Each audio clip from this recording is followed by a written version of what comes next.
La arquitectura paleocristiana refiere a las primeras obras de toda la historia del cristianismo y se ubica en un punto de inflexión muy particular, y es cuando la religión deja de ser perseguida y poco tiempo después comienza a ser oficial.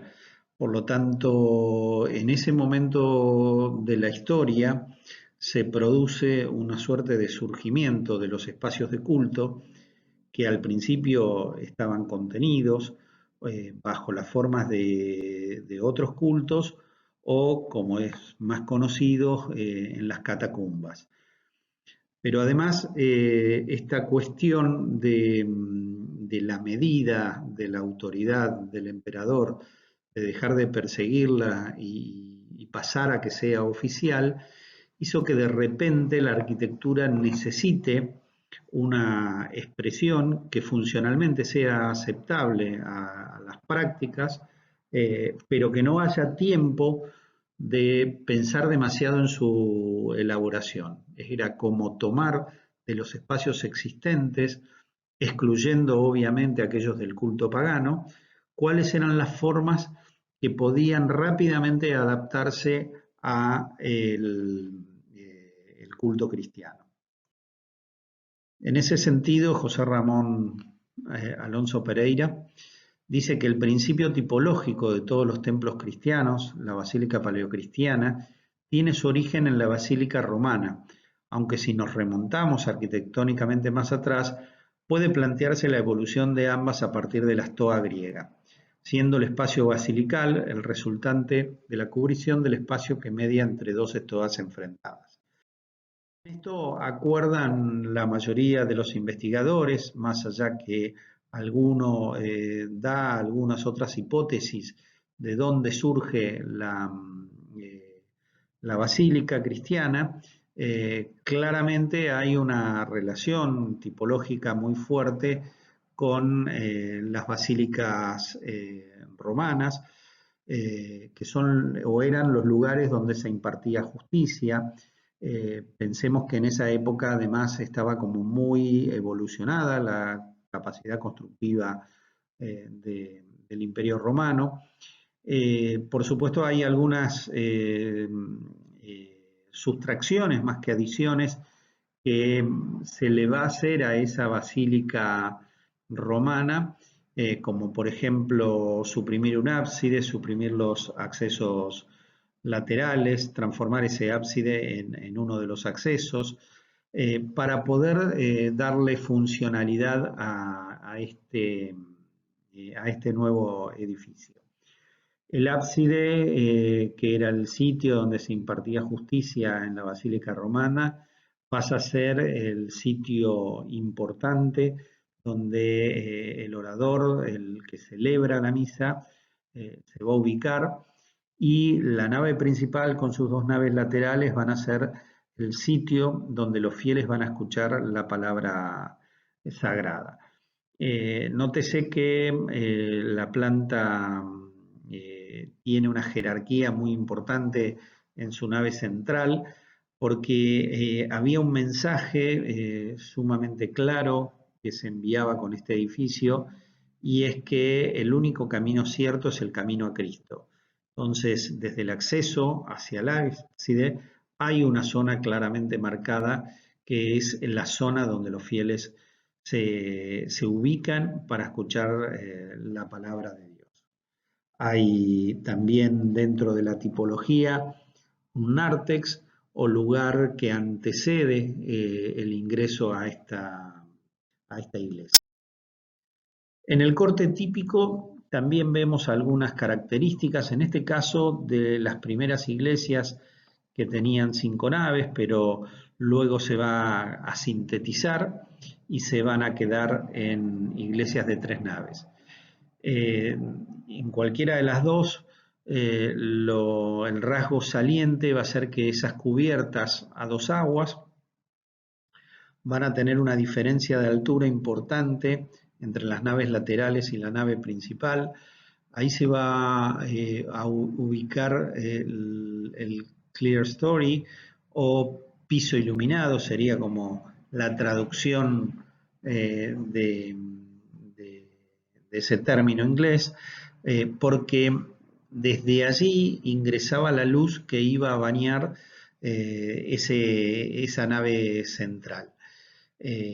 Con el tiempo también las naves laterales más bajas carecían de ventanas más allá del gráfico, porque lo que se buscaba, o tenían pocas, lo que se buscaba era que las naves laterales estén bastante en penumbras, de tal forma de producir un fuerte contraste entre la nave principal claramente iluminada y las naves laterales a oscuras. Nuevamente aquí el refuerzo del camino de la luz, el camino de la vida que iba directamente desde la puerta hacia el ábside, y previo a ese ábside el arco de triunfo tan importante dentro de la arquitectura romana como el triunfo de Cristo sobre la vida.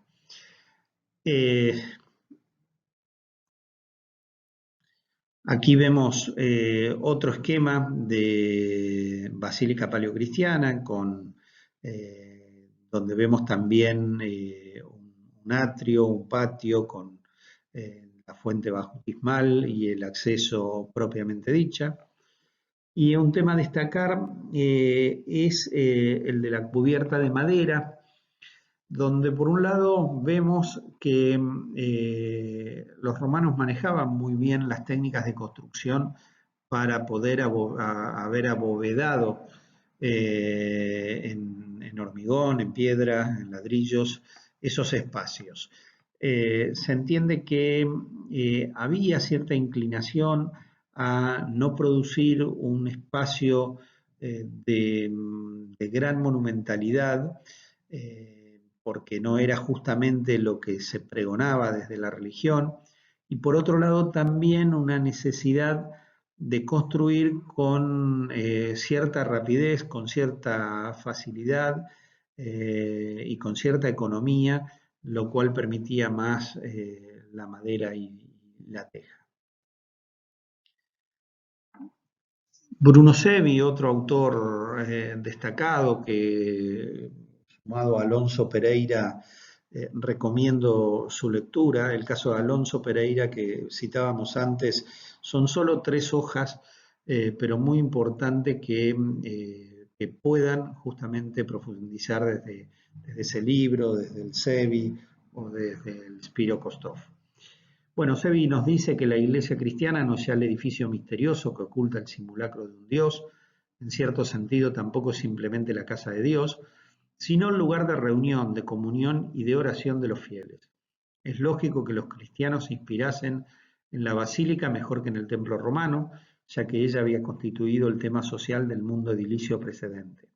También es natural que a menudo tendieran a reducir las proporciones de la basílica romana, ya que una religión del íntimo y del amor exigía un escenario físico humano creado a escala de aquellos a quienes tenía que acoger y elevar espiritualmente. La revolución espacial consistió en ordenar todos los elementos de la iglesia en la línea del camino humano. Bueno, ahí vamos a ver algunos edificios, algunas que no están, que coinciden con las primeras iglesias, en este caso San Juan de Letrán, consagrada en el año 324, como pueden ver de las primeras, nave principal y 4 naves laterales, o sea 5 naves en total. El nártex que antecede, el atrium con su pila bautismal para bautizar antes del ingreso a la iglesia, y la bema o transepto como un espacio, ese sí abovedado, que antecede al altar que está ubicado en el ábside. Bueno, corte típico para esta iglesia. Como ven, el clerestorio o piso iluminado y las pocas ventanas sobre las naves laterales.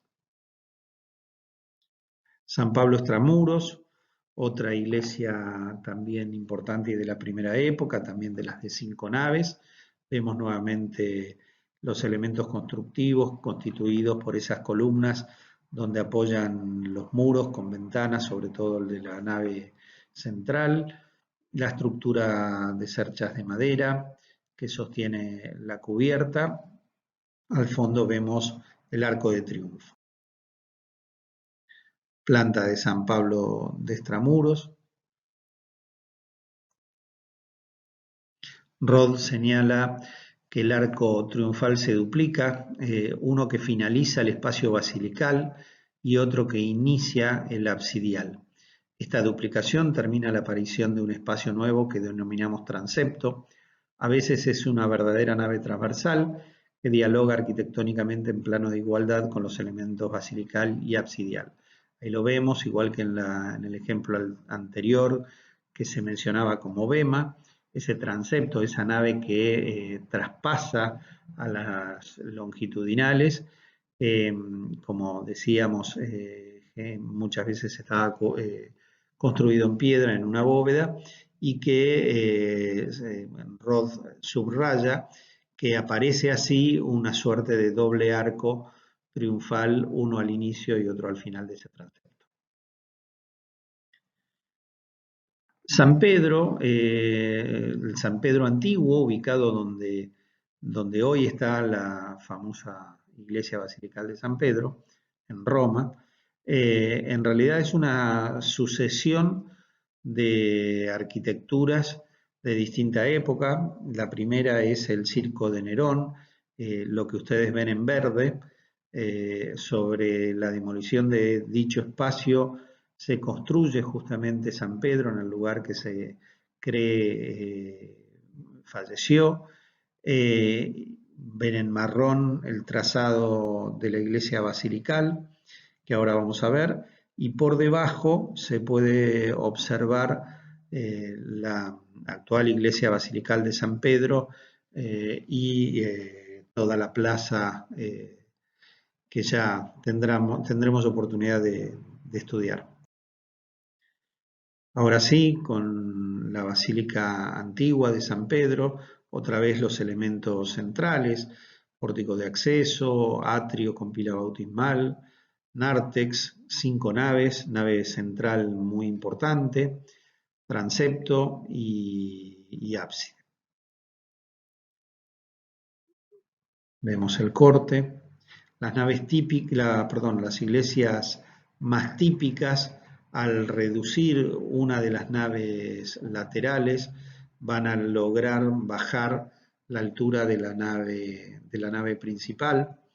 Esto es lo que en términos de Martha Satonji planteamos entre un preclásico y un clásico. Claramente en el preclásico hay una cantidad de elementos que no parecen todos los ajustados a la tipología central, a los ejemplos más maduros. Bueno, y esto es lo que vamos a ver entre estas obras, que podríamos considerarlas como el preclásico de la arquitectura paleocristiana, para evolucionar hacia la arquitectura más típica. En ese sentido, traje dos iglesias de Roma, Santa María en Cosmedín y luego Santa Sabina. Como ya ejemplos típicos, Santa Sabina va a ser el arquetipo de las iglesias paleocristianas, y podríamos mencionar a Santa María en Cosmedín como un tipo bastante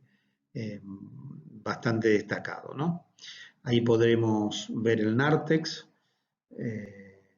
su acceso principal. Y fíjense la sencillez de lo que eran estas iglesias, columnas simples, una escala muy humana, como planteaba Bruno Sevi, no se quiere tener ningún tipo de monumentalidad. Las naves laterales se nos presentan como espacios más reducidos y más oscuros. A pesar de las construcciones sigue entrando la iluminación natural por el clerestorio, y veremos las características de los techos. Roth dice que los griegos habían alcanzado la escala humana en una relación estática. El mundo cristiano se apoya en el carácter dinámico del hombre, orientando el edificio según su camino.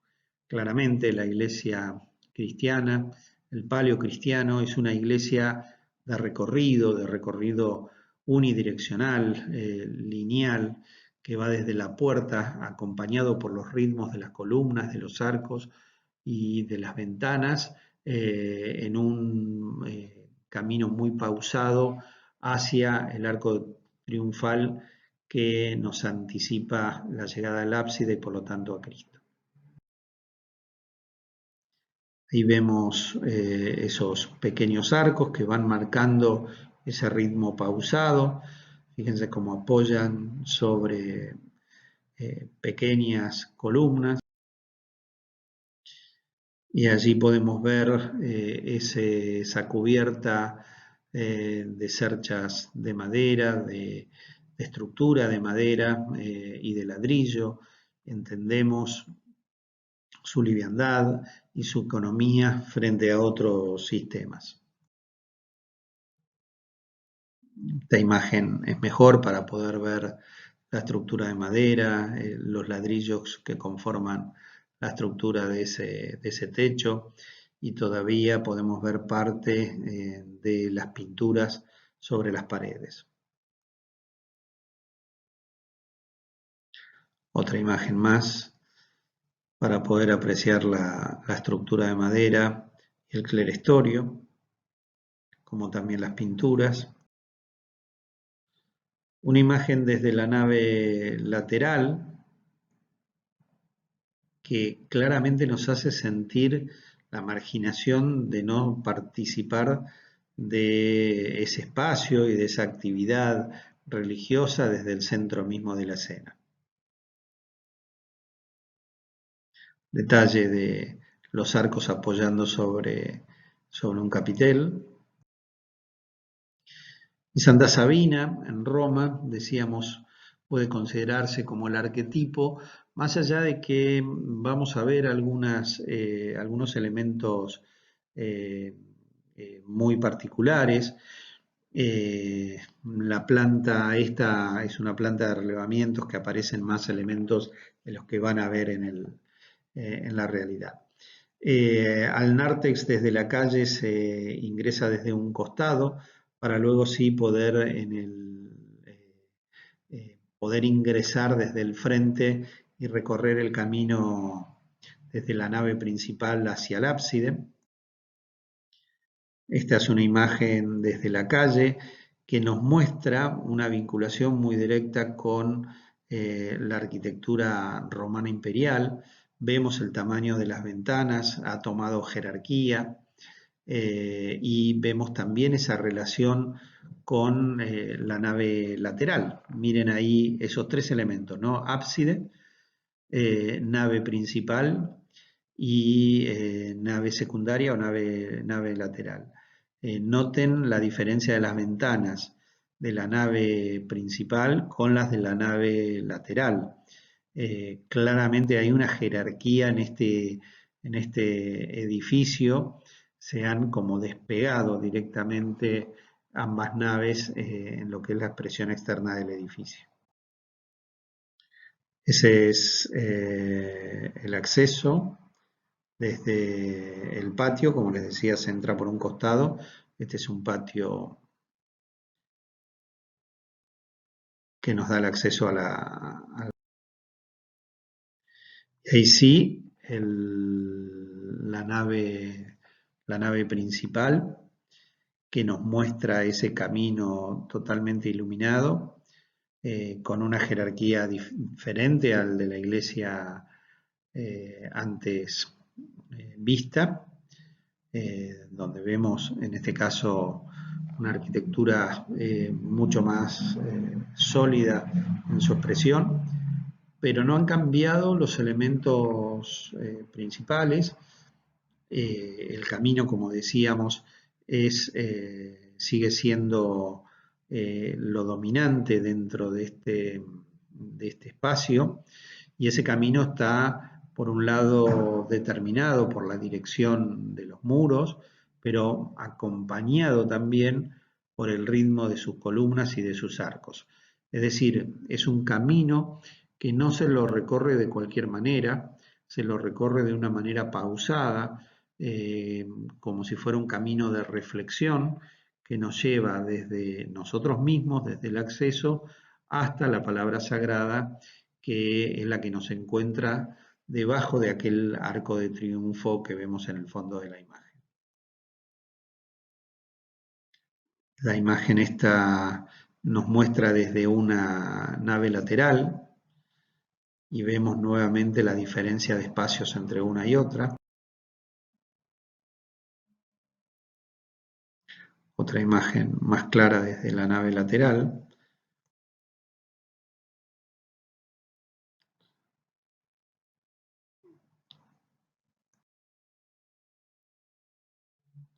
Y el contraste entre la oscuridad al alejarse del camino verdadero y la claridad al volver a esa nave central. Bueno, un detalle del edificio.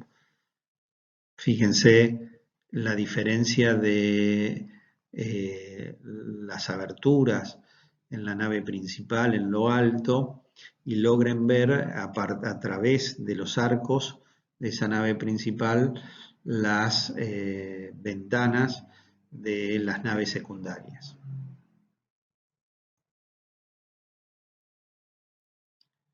Algunas pinturas todavía recuperadas en este templo.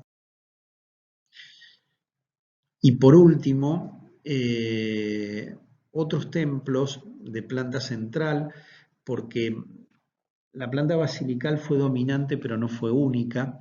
También hubo templos de planta central, generalmente conmemorativos, para un santo o para un mártir.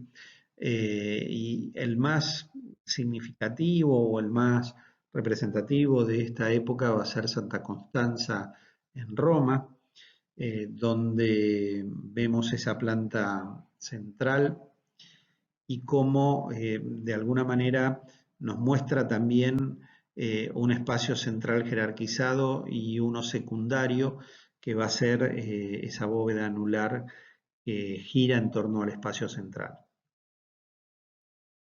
Vemos el acceso a Santa Constanza y cómo el tambor se yergue sobre el volumen general del edificio,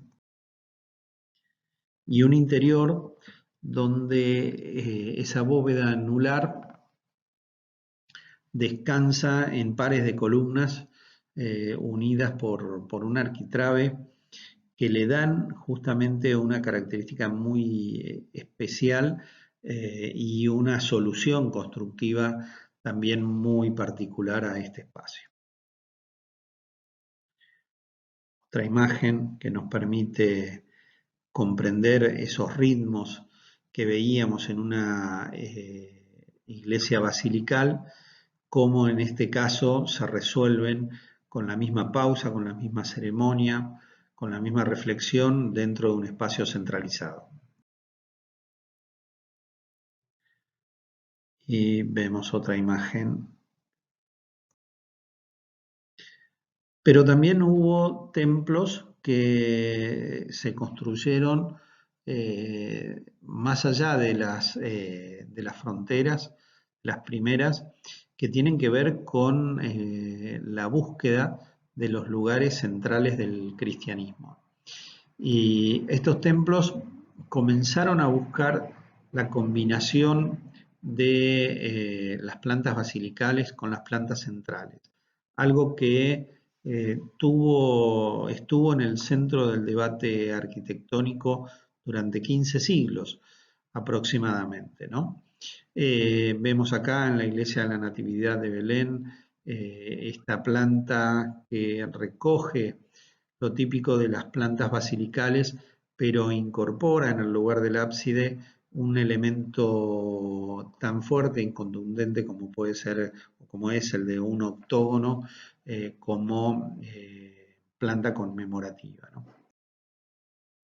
Ahí podemos ver un esquema del mismo.